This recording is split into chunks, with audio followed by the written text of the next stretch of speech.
ตั้งแต่เกิดภัยธรรมชาติพายุฝนมักเห็บตกกระทบใส่เหือนประชาชนเปเพและเสียหายหนักแต่วันที่22มีนาคม2026ผ่านมา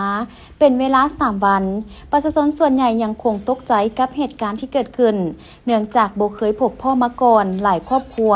หลังคาเปเพเสียหายหมดหลังเหลือเพียงโครงสร้างบางหลังคาก็ปะไว้ยังบ่มีเงินได้ซ่อมแปลงส่วนบางหลังคาก็อาศัยเอาผ้าบัดหรือผ้าทั่วไปมาปกหุ้มหลังคาเพื่อแก้ไขฉุกเฉินไว้บังแดดบังฝนชั่วคราวเนื่องจากยังบ่มีเงินซื้อกระเบื้องหรือสังกะสีมาซ่อมแปลง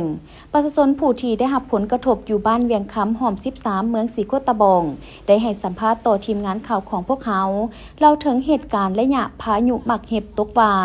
ในขณะนั้นแม่นได้อุ้มหลานแล้วแลนเพื่อหาบอนลบหมักเห็บยานตกใส่ตนเองและหลานเนื่องจากว่าหลังคาเฮือนบ่สามารถป้องกันหมักเห็บได้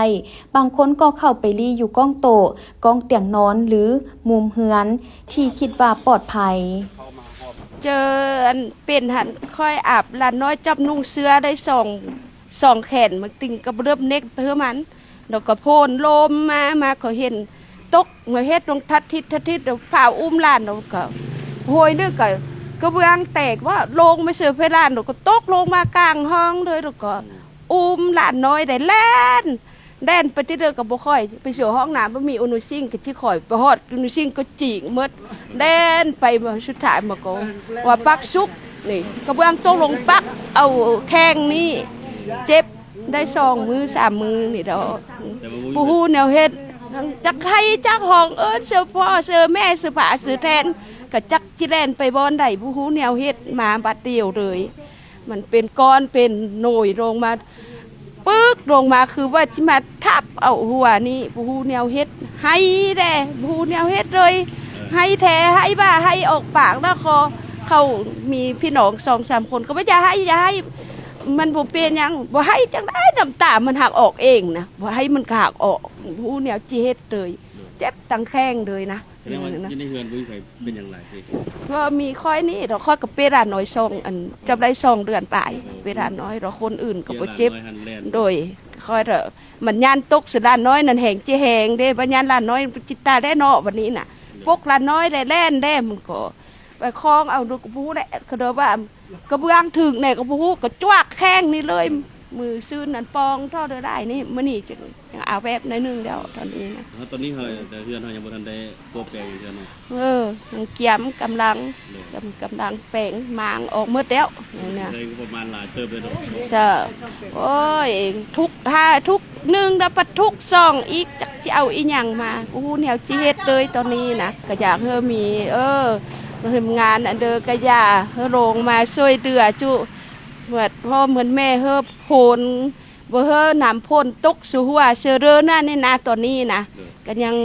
สิขอบอกขอบใจน้ำเพิ่นนั่นแหละมีทีมงานเลยอยู่แบบนี้ไปเลยเอาแพย่างนี่แหละมาปกกะมาปกเมื่อคืนนี่พาห้องพัดยานหอบเครื่องหอบข้างแล้วก็เอาแพย่างมาปกอีกนะเฮ็ดจังซั่นตอนเทปโต๊ะคันบ่โดยลี่อยู่ในเฮือนหั่นแหละแล้วเอาเสื้อมาปุกหัวแล้วมันคือจังระเบิดดิบุ้มลงซอดปุ๊บ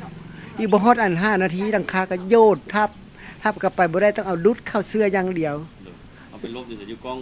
กล้องผัดเสื้อเลยตอนนั้นอยู่นำไผนั่นน่ะอยู่ผู้ดีหลานมายามหลานก็เอ้ยมาได้มือนึงแล้วก็มันโอ้ยว่าขึ้นไปเฮือนไปซั่นฝนสิตกว่าซั่นก็บุ้มแบบว่าไวๆเลยนะได้ยินแต่เสียงกับอันถล่มขึ้นกันลูกปืนเลยคุณเห็นบ่หมุนเบิดช็อตเบิดนี่ตลาดถือหัวบ่แล้วไปกวดของหมอแล้วเพิ่นว่าให้ติดตาม3 มื้อถ้าว่าเป็นเนี้ยได้แล้วก็มากวดมาอยู่นะสำหรับการโปรแปลงอย่างเฮือนอย่างต่างๆตอนนี้ยังบ่ทันได้เฮ็ดยังบ่ได้เฮ็ดเลยตะนั่งแนมเบิ่งนี่ล่ะเด้ยังบ่มีไผเพราะว่าอยู่คนเดียวนี่ปัจจุบันประชาชนหลายครอบครัวยังขาดเขินแม่นต้องการความช่วยเหลือจากหน่วยงานต่างๆเพื่อช่วยซ่อมแปลงหลังคาเฮือนโดยเฉพาะแม่นต้องการกระเบื้องที่จะมาช่วยมุงหลังคาเพื่อกันแดดกันฝนก่อนมันเป็นเนาะเทนอิดหันพากันนั่งอยู่นี่เลี้ยวเบื้องนั้นเนาะวันนี้ก็ว่าดำปี๊ๆแล้วโอ้ยเนี่ยทางตัดทองฝนตกแห้งหมดซั่นบึดดึงเลยพัดลมมาเลยบัดนี้น่ะพัดลมมาเบิ่งแห้งกายนั่นก็ทางฝนตกทางมันเทปลงหน่อยนึงเต็มอิดรุ่นซ้ำมันปูมือนี่ปากกันเก็บกิน จังน้อยแล้วโอ้ยรุ่นทำทอกำปั้นได้ลงนะลุมต่ำเบิ่งเฮือนไผก็พังหมดสุคน พอไปลบอยู่ไหนตัวนั้น ลบอยู่เฮือนอันหลังตัวนี้หันมันมีอันเฮือน2ชั้นเนาะบัดนี้ชั้นที่2เขาเอาแป้ปูนเด้ มุก แท้อันมาแป้นปูแป้นพอเพิ่นยังรีได้ บ่ได้ทำบาดเจ็บหยังบ่พอ บ่มีไผเจ็บอิหยังมันเฮามันมีบอนบังเลย สภาพเพื่อนพ่อเป็นยังไงครับ โอ้สภาพเพื่อนพอตอนนี้ก็มุ่นอีปุ้ยนั่นแหละบ่มีบอนที่อยู่เลย เละเบิ่ง เลยเอาแพรมามุงพากันลูกหลานอยู่ตอนนี้หันเนาะของก็มาช่วยเหลืออยู่ครับก็แต่เขาช่วยเหลือก็เข้าแทบเพิ่งพ้นเขาบ่ทันเข้าฮอดมาพี่นะเพราะว่าได้อายุเรื่องสิเหลือก็ได้นำเป็นนำกับอันมีมันตัวนี้ต้องการอยู่สุดเนาะอยากได้อันกระเบื้องนะ เรื่องมะ โด ม่วง ย ราคา แม่ เนาะ นอยากได้กระเบื้องนี่แหละอันต้นต่อเครื่องเฮาใส่อยู่ในเฮือนน่ะมันก็เพเป็นตู้เป็นนี่มันก็เพหมดเราทัดก็พังหมดน่ะ เท่ๆเบิ่งนั่นบ่ แม่นแหละ โอ้เด้อ ยังใครแต่ยังตู้แช่อันตู้ปั่นเครื่องยังบ่ทันเพอันนั้นเฮาพกเมียน การนั้นมันก็เพหมดบ่มีงบยังแพงเลยบ่มีเงินซื้อเลยเอาก็เอาอันนี้ขอภาคเนาะตามทอแก่บ่ผู้ใจดีเนาะมาช่วยเหลือเด้อคนทุกข์คนยากนี่แหละบ่มีเฮือนที่อยู่ แต่ละมื้อก็นอนแบบเอาผ้าพกไว้ก่อนเนาะ แม่นอันนี้ก็ห้างก็มุงเมื่อวานแต่ละมือก็นอนตากอันนั้นน่ะตากแดดตากฝนเลย นอกจากนี้พ่อแม่ประชาชนผู้ที่ได้รับผลกระทบหลังคาเฮือนเปเพเสียหายอย่างหนักยังฝากถึงภาคส่วนต่างๆที่เดินทางไปช่วยเหลือประชาชนอยากให้ลงไปเบิงและช่วยเหลือให้ถึงทุกหลังคาเฮือนโดยเฉพาะประชาชนที่อาศัยอยู่ในหอมในซอยเลิกที่ยังขาดเขินและล้อทางการช่วยเหลือเป็นจำนวนหลาย